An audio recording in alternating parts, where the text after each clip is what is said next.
Falomerabantsika rehetrarehetra indray a ny fanome fotoana antsika androany amin'ny 1:05 noho ny fandaminana dia somary tara kely mialatsy indrindra. Iresaka fitsarana sy raharaham-pitsarana izay nafampana tato antsika ary averiko ihany ny antony anaovako an'izao vidéo izay ataoko izao dia mba hanazava ny saintsika mikasika ny raharaha misy any Madagasikara. Tsy hoe akory hoe hanao kritika be fantany na koa hoe andeha hanakihana fotsiny an'ireo mpiara-miasa taloha na ny fitsarana any Madagasikara, fa be dia be ny zavatra tsy mazava amin'ny olona ary be dia be koa ny ayay ny vahoaka malagasy manoloana le fitsarana, sady misy araky ny titre izay nataoko io misy ny 2 poids 2 mesures ka izany rehetrarehetra izany zany tiako andraisana fitenenana satria tsy afaka ny angina mihitsy zany manoloana an'izay zavatra izay ary hitako hoe miendrika fanaovana ny fitsarana ho fitaovana ihany ka ny antony izany dia mba hanajanona ny reto mpitsara manaiky atao fitaovana reto an'izany fampiasana ny fitsarana ho hery famoretana na hanaovana fitsarana miangatra izany na fitsarana mba tena miady amin'ny kolikoly satria isika rehetrarehetra io dia mahita inona ny vokatrany. Na tonga ny Andry Rajoelina ho lany teo amin'ny fitondrana io dia noho ny fitsarana avo momba ny lalam-panorenana na ny HCC tamin'ny 2018 nanaiky hampandany anazy. Izay moa zany tsy nahita ary tsy manana proof hoe nandray vola ve ny mpikambana tamin'ny HCC tamin'izany sa nandray inona. Fa raha misaina tsy miangatra tsy possible mihitsy ny HCC tamin'ireny fotoan'ireny andehanao ohatrany hoe tonga dia hoe hanao fandavana en bloc fotsiny ihany ny fitoriana rehetra izay natao teny anivon'ny HCC tamin'ny fifidianana. Eo zany tsika dia efa manomboka mahita hoe ny olana io Madagasikara io mahatonga antsika rehetrarehetra manana olana manomboka hatrany ambony ka hatrany ambany amin'ny lafiny rehetrarehetra dia nanomboka teo amin'ny adalan'ny HCC tamin'ny 2018. Izao nefa hitantsika menomenona ohatra antsika vahoaka rehetra ny président ny HCC rehefa tratra ny jiro tapaka, rehefa mahita ny tsy fetezana eo amin'ny ny fitantanan-draharaham-pirenena dia menomenona ohatra antsika koa izy dia miteny daholo ny olona hoe ianao no nahatonga n'izao rehetrarehetra izao, ianao ny voalohany tompon'andraikitra amin'izao zavatra mahazo ny malagasy izao. Ary dia eto zany dia mbola miteny aminao Andriamatoa Eric Rakotoarisoa izay mpanao Facebook mahafatra-po, ary eo amin'ny Facebook ihany koa ianao no maneho hevitra ka dia eto zany tsika page Facebook interposé mifampiresaka. Ianao Andriamatoa Eric Rakotoarisoa no lehibe ny HCC tamin'ny 2018 nanaiky nampandany any Andriamatoa Andry Rajoelina na dia efa notenenina fa tsy ara-dalàna ny fifidianana izay nitranga ary feno osika zany ary nentina teo aminareo ny profon'izany osika rehetra izany tsy nasianareo fijerevana akory fa tonga dia nolavinareo ankitsirano ary tonga dia nolavinareo en bloc azo raisina fa tsy mitombona. Ka teny aminao izay izao hoe alohan'ny hidirantsika amin'izay fifidianana manaraka eo dia mety aminao dia mbola tsy tara ary dia mbola tsy teritra ny vahoaka, mety aminao mba mipetraka eo amin'ny plasin'ny vahoaka dia mba manao mea culpa, mba milaza aminay vahoaka hoe oreto tena hibaboana fa izao ny zavatra nisy tamin'ireny, tena marina tokoa fa nisy taratasy fitoriana marobe tonga teo aminay teo amin'ny HCC kanefa dia nolavinay zany satria izao ny antony, dia hazavao aminay hoe inona ny antony, dia avy hivereno ny décision-nareo hoe fa ny tena marina dia izao ny tena valiny ny fifidianana iny. zay fotsiny angatana aminao. Ary raha ohatra ka nisy vola ndraisinao, mbola ataoko hoe ohatra fa tsika rehetra malala, tsy possible mihitsiny raha ohatra ka tsy nandray vola ianareo tao amin'ny HEC anao didim-pitsarana ohatr'ireny. Fa matonareo manao zavatra tena hoe mamadika fotsiny mainty. Dikan'izay ianareo corrompu. Dikan'izay nareo nomena vola. Nda tsy nomena vola anareo dia nahambanana tamin'ny basy. Kanefa ianareo tsy nitaraina an'izany hoe zahay nisy nanambana tamin'ny basy, na zahay nisy nandrahona, na zahay nisy an'izao. Dikan'izay misy forte suspicion de corruption tao. Raha ohatra ndraika tsy izay le izy dia tena hoe ianareo mihitsy izany efa tena hoe fanetry be. Raha ohatra tsy nanao corruption, tsy nisy menace nazo anareo dia ianareo mihitsy izany fanetry be, tsy manana excuse mamadika fotsiny mainty satria izay ny sitraponareo dia manapotika ny firenena. Raha izay kosa ny zava-misy dia tena tsy andefitra aminareo mihitsy vahoaka malagasy, tsy maintsy hivoaka ny marina. Ary ny fitoriana rehetra izay nataony teny amin'ny HEC dia mbola isy andro ivoahany izany zavatra izany ireto daholo nahoana no lazaina fa azo raisina fa tsy mitombona. Ny antony ilazako an'izany dia izao, hatrany ambony ny corruption manomboka eny amin'ny HEC. Ny atao hoe corruption tsy voatery hoe ty nisy nanolotra vola dia ty nisy nandray vola, fa na dia ny fanaovana trafic d'influence na ny fanomezana décision miandany amin'ny olona anankiray nefa ny olona anankiray ny tokony azo rariny dia eo dia efa tsy mety, abus de pouvoir. Ny fanekena hanome faveur olona anankiray izay tsy tokony azo faveur, izany koa dia endrika corruption. Ka eto izany tsika dia miteny, nisy raharaha maromaro nandeha teo amin'ny fitsarana izay tena nampiteny mona. Nandeha voalohany aloha, ataoko hoe tsy par ordre chronologique fa araky ny fitrangana. Nandeha ny fidinan'ny Doris teny an-dalambe. Teo Doris, nisy olona maromaro niaraka nidina teny an-dalambe taminy teo Inambinina. Fa maninona rehefa nisamborina Inambinina, nanina izy natao MT. Ino na zany no eloka nataony Inambinina io na tonga azy MT. Rehefa avy eo indray nosamborina indray Doris. Rehefa tsy nisamborinareo tamin'ny voalohany izy tsy santo nisamboranareo anazy tamin'ny latsinainy.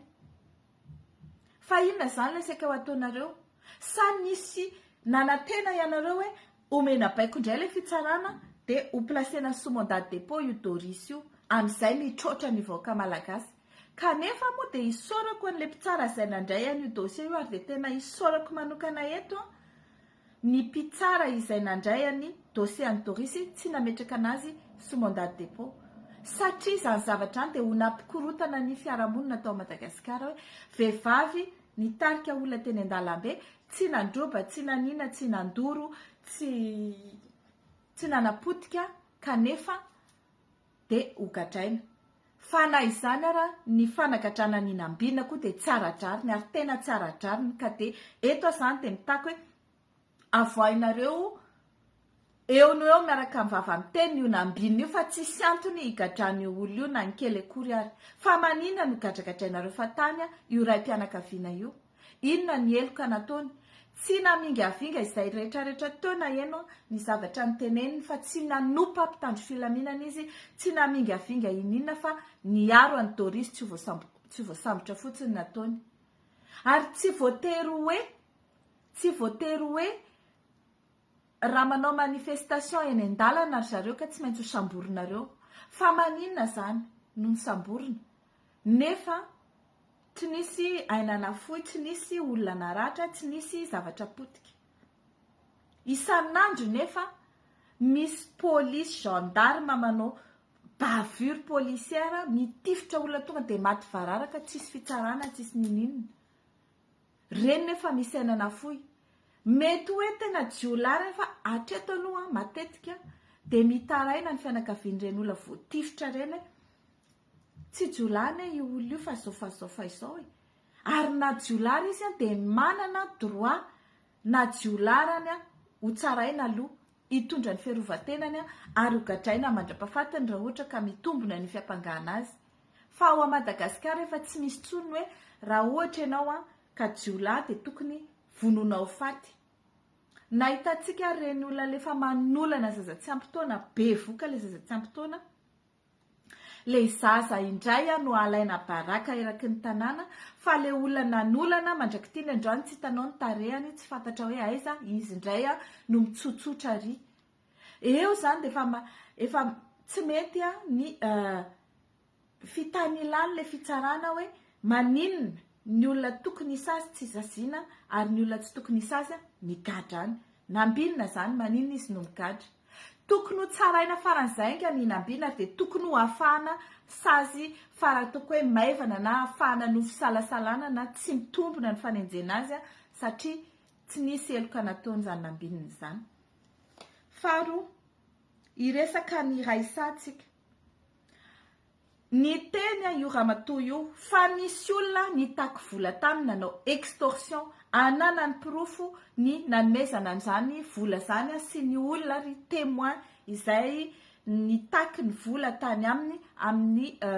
omena ny procureur général, omena ny secrétaire général ny ministère en justice. Ny pirofo nentin'izany olona zany dia misy isan-karazany, misy ny video, misy ny audio, misy ny témoignage, misy ny fijoroana vavolombelona isan-karazany ary indrindra misy ny procédure izay natao aminy. Inona moa zany mahatonga ny procureur général tsy maintsy nandeha nandao intervention amin'ny dossier an'Raisaka izy mihitsy ny manao hoe annulena ty ordre de renvoi ity ka alefa ho tsaraina ny cour criminelle izy. Samy hafa manko ny olona tsaraina ny cour tribunal tsotra sy ny cour criminelle. Mafimafy kokoa ny sazy sy ny procédure amin'ny cour criminelle. Fa amafisina zany le procédure, amafisina le sazy satria tsy mandoa vola. Normalement, substitut du procureur no manao ny dossier ary substitut général na avocat général eny amin'ny cour d'appel manao ny dossier. Maninona no lehibe ny fampanoavany cour d'appel mihitsy no miditra amin'le dossier. Nefa izy efa voalaza fa mitaky vola amin'ny olona io. So zany mandeha ny enquête dia hitanay hoe io koa fa nilaza Raisa fa nisy olona namerim-bola 2 millions d'ariary taminy. Nilaza moa izy hoe mihoatra lavitra amin'izay ny vola nomena, tsy haiko na 10 millions na 20 millions na ohatriny fa dia 2 millions d'ariary no naveriny zany olona zany satria tsy nahatanteraka an'le famoahana Raisa le olona. Tsy nilaza anarany izy hoe iza fa dia izay moa zany hitantsika hoe iza. Dia nahoana re madame le ministre ianao tsy mandray andraikitra amin'izany. Na dia namerim-bola raha le olona, dikan'izay efa nisy ny fitakiana tao. Olona 3 samy hafa reo, procureur général, secrétaire général ministère en justice ary zany olona namerim-bola tamin'ny Raisa zany nanao corruption daholo reo, maninona ny tsisy sepetra raisina aminazy. Hiditra amina resaka extorsion tsika. Ahoana ny fandehan'ity Lola Somaharo ao amin'ny La Gazette. Extorsion de fonds ihany koa no hitorinana azy sy anagadrana azy any am-ponja amin'izao. Io no nisamborana anazy nanaovana arrestation musclé tamin'ny volana maromaro lasa zay. No ny fitoriany ty Brigitte Razaka hoe nanao extorsion dia nanao graffiti. Fa nahoana moa i Lola Somaharo migadra mandritra volana maro noho ny resaka extorsion, fa nahoana ny procureur général sy ny secrétaire général tsisy enquête akory ary tsy migadra manao extorsion. Nahoana i Mbikero Laza zay ministre teo itapoko itapirenena nisy enregistrement nanao extorsion de fonds tsy migadra mandrakitiny androany fa nasorona fotsiny amin'ny maministra anazy dia vita. Hitanareo zany zavatra 2 poids 2 mesures zany no mahatonga ny olona tsy mahatokontsony ny fitsarana ary mahatonga ny olona ihany koa vao misy zavatra kely dia te-hanao fitsaram-bahoaka ka nahatonga ny izay le resahantsika manaraka hoe mahatonga ny olona mifamono lasa mifamono ny malagasy manao fitsaram-bahoaka. Dia ohatran'izay zao ilay nitranga tany Vohibato nigadragadra fa tany ireto olona 740 izay nanao fitsaram-bahoaka n'ireto tovolahy anankitelo izay nandeha tamin'ny 4x4 andeha ho any Vohibato. Araky ny fanadihadiana izay nataonay dia tsy mpangalatra olona sady tsy jiolahy velively ireo telolahy ireo fa olona mpividy vato nandeha tany. Ary hitantsika ny video mandeha eraky ny tambazotra ny Facebook fa tena le député atao hoe Colonel Martin io mihitsy no manao aveu en direct milaza hoe rehefa natsona tamin'ny telefona ka naheno hoe zao le izy dia niteny aho hoe ataovy le izy mihitsy no napriska ny olona andeha anao fitsarana anao tena hoe lynchage public natao andreo olona anankitelo ireo. Na dia izay zavatra nataon'io député io izay fotsiny hoe izy no maniraka ny olona hoe andana sambory dia vonoy ataovy ohatrany. Tsy possible zany, tsy possible tsy andraisana fepetra amin'izany député zany. Mbola latsaka zany ny zavatra teneko za tsy niteny hoe andana vonoy ihany fa miteny aho hoe ianareo polisy gendarme maramila raha mbola anao famoretam-bahoaka nareo dia mbola hiarany ateseram-bahoaka. Izay no zavatra niteneko 3 ans ferme ny azoko. Fa maninona ty député ty? Tsy fantatro izay firehan'io député io na ny parti misy azy fa dia Colonel Martin misy video mbola mandeha eraky ny Facebook manao incitation au meurtre izy. Nahoana no tsy izy no migadra? Nahoana no tsy misy fepetra raisin'ny Assemblée nationale analana avy hatrany ny immunité an'izany député zany ka tokony izy migadra miaraka amin'ireo olona 740 izay nasainy nandeha namono olona ireo vahoaka 740 ireo za tena miteny aminareo nieritreritra koa izy jiolahy reto dia nanao izy anty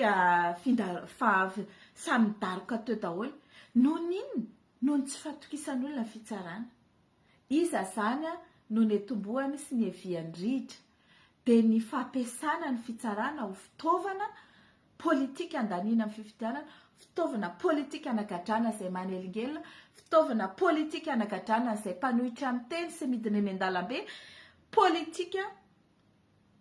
fitaovana politika anagadrana izay olona rehetra manelingelina ndrinaina naina vazaha sy Rimamira Vatomanga satria anisan'izany la Gazette de la Grande Île manelingelina ny mpitondra ny zavatra tenenin'ny la Gazette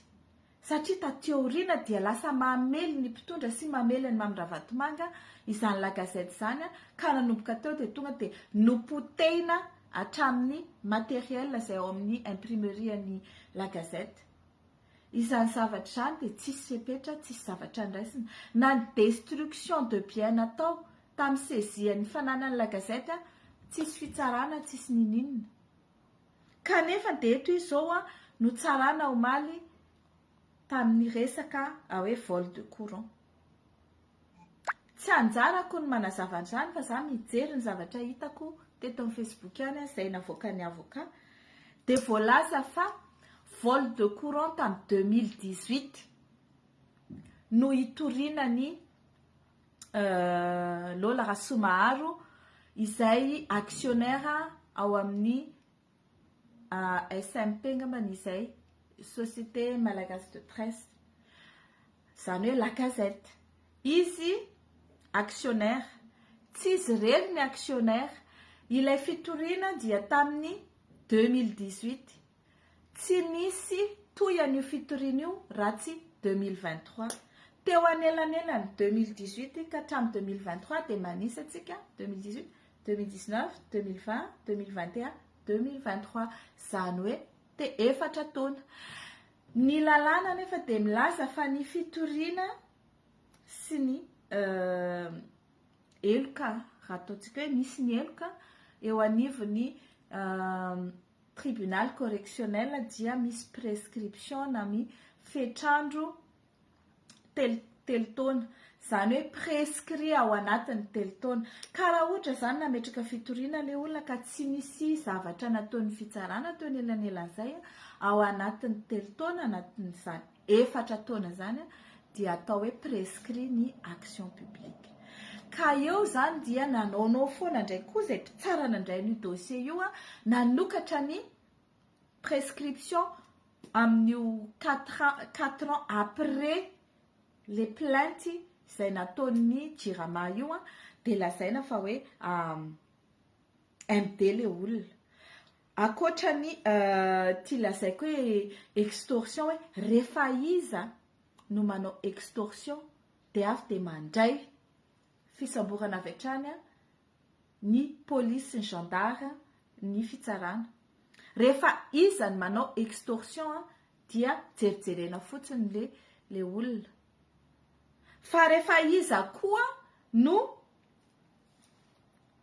mivoaka ao amin'ny fonjy ao de tonga ny ministra mandeha misava ao amin'ny fonjy za zany de manao me fotsiny nahita nyity ministra nidina amin'ny folo sasany alina miandro mangatsika any amin'ity any am-ponja raha matoa ministra tsy hoe akory ianao manao an'izay de eritreretinao hoe de tena miady amin'ny kolokolo ianao de tena miasa ianao fa le olona eo ambany voamasonao c'est-à-dire ny secrétaire général ministère en justice zay tatanao dia mise en cause ao anatina dossier na corruption mbola tsy nitena hoe nanao isa tsy nanao fa mise en cause izy satria misy enquête mandeha minimum de choses dia isorana izy no ny asa vitany sy famoahana gadra efa vitany de aleo izy mba hiatrika enquête fa eto ambany masiko eto zao de misy nony ordre zay nomeny secrétaire général ministère en justice ihany koa dia navoaka ny fonja ireto olona anankitelo reto Voize Béatrice, Francesca Fabiola ary Misanaka Silvana Rashida ireo olona telo reo tompoko dia tratra nitondra volamena antsokosoko tany Anosy ary ny ray amin'ireo olona reo dia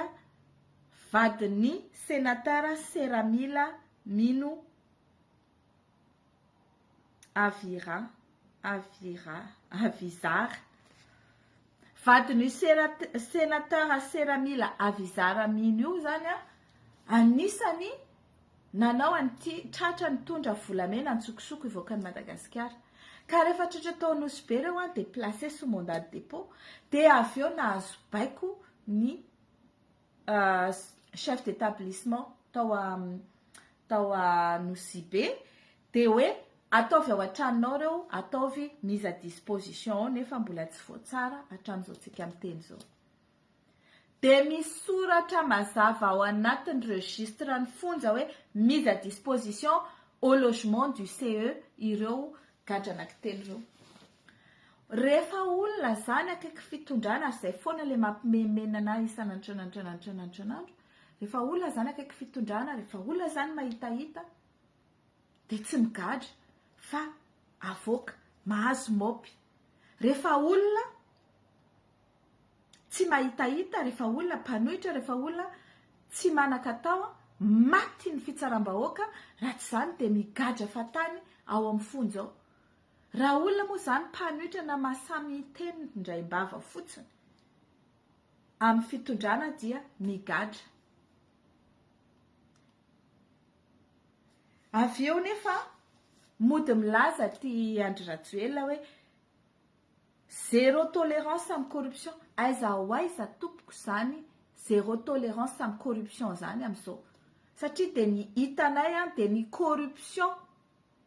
tena hoe tolérance tena la plus haute tolérance qui existe à Madagascar eran-tany ny zahatra mitrango ao ary ny atao hoe zéro tolérance de indrindra de hoe ny eo akaikinao no tokony diovina voalohany de ny olona mpiara-miasa aminao fa tsy laza indray ianao anyrinana tsisy fantatry zany ianao nefa ny eo Facebook mandavataona ny asanao andriamatoa président ahoana ny tsy ahitanao an'izany avy eo misy koa ny ina moa ty ao amin'io fonjy io ihany hitantsika hoe nisy candidat namangy tany amin'ny fonjy an'Osbe ny Nidoni de ny oeraoera koa moa retolona zany nakanaka sary tao zay de efa niteny hoe ohatray mety nahazo lalana zareo nanao an'le visite mais de là hoe andefa an'le sary tsy tokony nalefa le sary kanjo de tsy mba hoe le candidat député sy ireo olona zay niaraka taminy no nahazo remise à l'ordre raha hoe tsy mety zao zavatra ataonareo mandefa amin'ny tambazotra serasera ny famangina-gadra izao fa ny Nidoni indray no sazina nefa nisy matoa izy nalefa tany amin'ny hôpitaly de marary izy zay de nahoana no izy indray naverina ry amin'ny fonjary nefa fa tsy zakany ihany asa tianareo vononao koa io satria sy mpanohitra de averinareo any amponja nefa nitony vadana sénateur tony nanao trafic d'or tsy mivoaka tsy migadra ny anaty fonja fa ary amin'ny tranony ny CERI ohatran'izay koa isaky mihetsika de henay io fangalanareo vola tsy tokony tsy hoforoana amin'ny olona zay manam-bola ao Madagasikara io de gadraina ampidirina AMD reo olo reo de avy eo takina vola atao vasha leo amponja ao mba azahoana vola de iza ny chefony ireo olona rehetra zay napetraka Mamiravatomanga ao anatin'ny fitsarana mbola ao avoakako tsiraray daholo indray ny anaran'ireo fa toy izy ihany io fangalangalana vola amin'ny olona io fa za de efa miteny tena miteny mihitsy zay satria misy olona vao nipetraka tsy ampiray volana kory izy eo amin'ny postany fampanoavana lehibe indrindra ao Antananarivo de efa zany mivavana hoe izy indray de tsy maintsy anaraka baiko satria izy dia mila vola andefasana ny zanany hianatra ny Canada ka dia izy tsy maintsy hibizina sady andray baiko de ny fitsarana ray manontolo ny potika fa de eto zany tsika de miteny manao antsoavo anareo rehetrarehetra zay ao Madagasikara zay ao Antananarivo sy manodidina ianareo izay tsy maintsy manao kolikoly amin'ireo mpitsara zay fa zatranao manao kolikoly ao Antananarivo ao de alefy ny profo rehetrarehetra ahafahanareo mitory avy eo satria fantaro fa raha ohatra ka misy olona anankiray na mandray izy na manome kolikoly ka avy eo izy no mitory voalohany any amin'ny Bianco na any amin'ny Pako hoe iza de voatery nanao kolikoly ohatr'izao satria zao ny antony reto aby ny olona nomeko vola na reto aby ny olona nanome vola na nanaovako an'izao izany olona izany dia miena ny saziny ary lasa témoin izy fa izy mety tsy ho voasazy ohatra ny olona zay dénonceny satria izay no voalaza ao anatin'ny code pénal antsika momba ny ady amin'ny kolikoly ka de miteny zany averiko ihany nanomboako azy teo hoan'Andriamatoa Eric Rakotoarso raha izao mbola tsy misy poursuite mikasika ny corruption nataonareo tamin'ny élection 2018 zao ianao sy ny mpiara-miasa taminao no midénoncer hoe ino nahatonga anareo nanao ny fitoriana rehetra ho azo raisina ka tsy mitombona ka nisy corruption tao anatiny de ianareo monsieur le professeur de droit dia mahazo exonération pénale de responsabilité zay ara ny resantsika androany efa de mamerina ny fisaorana sy ny mandra-piona ho antsika rehetrarehetra fa dia mihoneto indray isika mandra-piona ary